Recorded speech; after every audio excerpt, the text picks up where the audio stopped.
Welcome friends.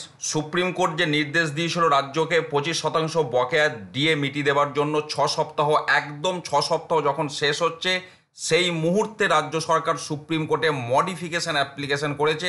সেই তথ্য সামনে উঠে আসছে। দেখুন, আমি সরাসরি দেখাচ্ছি। Application for modification and extension of time fixed in terms of order 16 May 2025 passed by the honourable Supreme court.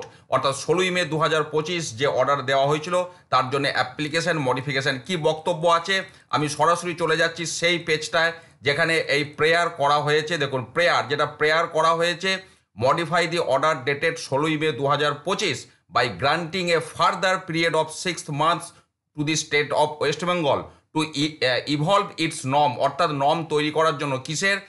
For payment of DA under the ROPA 2009 as directed by the SAT মানে state administrative tribunal order after taking into consideration of AICPI যেটা বলেছিল 25% এরিয়ার, যেটা supreme court নির্দেশ দিয়েছে। অর্থাৎ supreme court যে 25% এরিয়ার ডিএ মিটিয়ে দেওয়ার কথা বলেছে, রোপা 2009 মেনে স্যাট যে নির্দেশ দিয়েছিল দিয়ে দেবার পদ্ধতি বা নিয়ম নীতি তৈরি করার জন্য, সেই জায়গাতে রাজ্য আবার ফিরে গেল নিয়ম নীতি তৈরি করার, যেটা স্যাট আপনার বহু বছর আগে রায় দিয়েছিলেন এবং তার জন্য 6 মাস সময় চেয়েছে। অর্থাৎ আরও 6 মাস সময়ের দাবি করলো।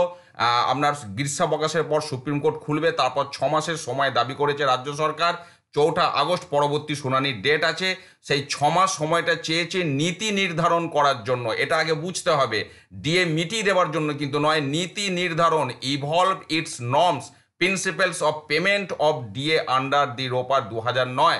অর্থাৎ রোপার 2009-এর পরিপ্রেক্ষিতে ডিএ মিটিয়ে দেওয়ার জন্য নিয়ম নীতি তৈরি করার জন্য 6 মাস সময় চেয়েছে। এবং তারপরে বলা হচ্ছে এই যে প্রেয়ারটা করা হলো, সময় চাওয়া হলো, তার জন্য প্রয়োজনীয় ইন্টারিম অর্ডার দেওয়ার নির্দেশ মানে আবেদন করা হয়েছে, অনুরোধ করা হয়েছে। পাশাপাশি যদি এটা ছাড়াও any other order or further orders as this honourable court may deem fit.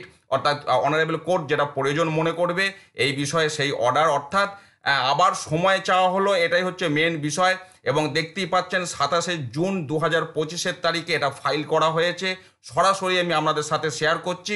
আজকে 27 জুন 2025 সুপ্রিম কোর্টে রাজ্য গত 16 মে 2025 যে সুপ্রিম কোর্ট নির্দেশ দিয়েছিল, যে অর্ডার দিয়েছিল, তার মডিফিকেশন অ্যাপ্লিকেশন করলো দাখিল। সময় চাওয়া হলো 6 মাস। পরবর্তীতে এটা বহু পৃষ্ঠা আছে, এর মধ্যে আমি অন্যান্য বিষয়গুলি আপনাদের সামনে তুলে ধরার চেষ্টা করব যদি তার কোনো যথার্থতা থাকে। ভালো থাকুন, সুস্থ থাকুন, ধন্যবাদ।